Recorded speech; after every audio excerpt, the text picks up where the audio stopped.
Conselho Ministro autoriza a realização de despesa, contrato de subvenção, para transferência, provisão, uso e orçamento geral do Estado.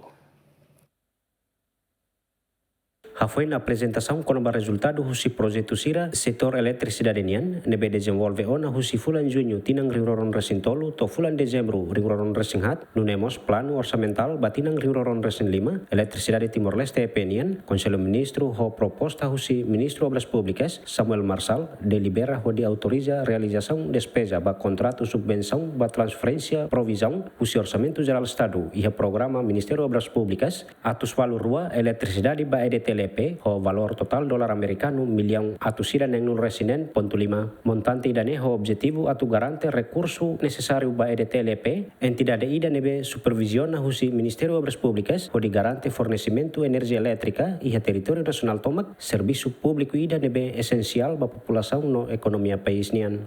Equipa cobertura ZMN.